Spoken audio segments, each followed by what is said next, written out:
दृढ़ प्रतिज्ञ भीष्म ने एक बार जो प्रण किया उसका अंत तक निर्वाह किया। निर्वाह किया मतलब उसको निभाया।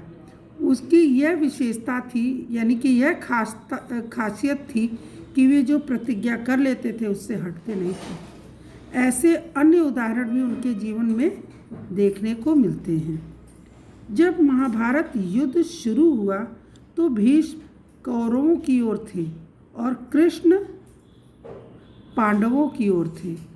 युद्ध के पूर्व मतलब पहले पूर्व कृष्ण ने कहा, मैं केवल अर्जुन का सारथी रहूँगा, युद्ध नहीं करूँगा। सारथी मतलब जो रथ चलाता है ना, उसको सारथी कहते हैं। भीष्म ने प्रतिज्ञा की, मैं कृष्ण को शस्त्र उठाने के लिए मजबूर कर दूंगा। अपनी प्रतिज्ञा पूरी करने के लिए भीष्म बाणों की निरंतर वर्षा करते हुए पांडवों की सेना का संहार कर रहे थे। उन्होंने इतना घोर युद्ध किया, घोर मतलब कठिन गंभीर युद्ध किया कि पांडवों की सेना व्याकुल हो उठी। व्याकुल मतलब परेशान हो गई। श्री कृष्ण क्रोधित हो उठे और अर्जुन का रथ छोड़कर वे टूटे हुए रथ का पहिया उठाकर भीष्म की ओर दौड़ पड़े। भीष्म की प्रतिज्ञा पूरी हुई। कृष्ण ने भी भीष्म के पराक्रम की प्रशंसा की। भीष्म ने महाभारत के युद्ध में 10 दिन तक सेनापति का कार्य किया। जो संचालन करता है वो सेनापति होता है, ठीक है।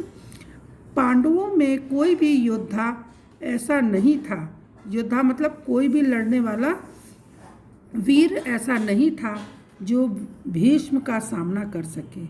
जब पांडव हताश यानी कि निराश होने लगे तो कृष्ण ने सलाह दी कि वे लोग भीष्म पितामह के पास जाएं और उन्हीं से पूछें कि वे किस रीति से मारे जा सकते हैं।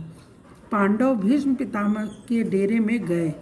डेरे मतलब जो उन्होंने रहने का एक वो बना लेते हैं ना जगह, जिसको कि आप टेंट भी कहते हैं।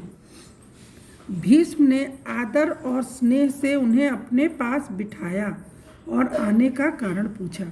युधिष्ठिर ने कहा, पितामह हमें रीति बताएं जिससे हम आपको युद्ध में पराजित कर सकें।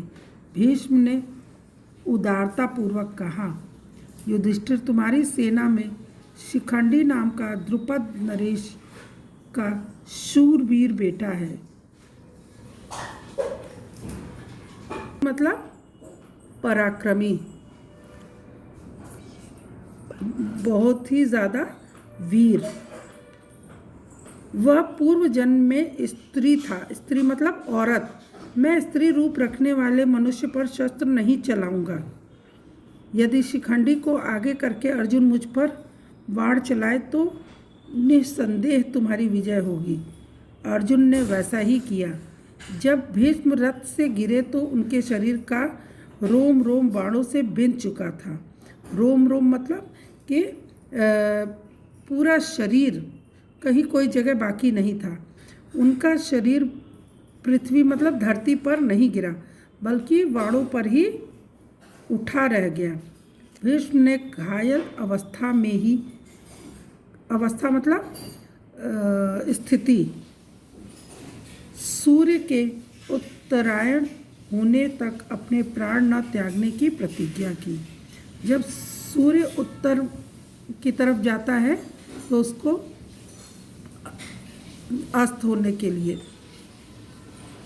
उसे उत्तरायण कहते हैं, ठीक है। मकर रेखा से उत्तर की ओर जब जाता है सूर्य तो उसे उत्तरायण कहते हैं। होने तक अपने प्राण न त्यागने की प्रतिज्ञा की। शर सैया पर पड़े हुए मतलब कि वाणों के सैया मतलब बिस्तर है ना, पर पड़े हुए भीष्म ने युधिष्ठिर को ज्ञान, वैराग्य, धर्म एवं नीति का उपदेश दिया और सूर्य के उत्तरायण होने पर अपने प्राणों का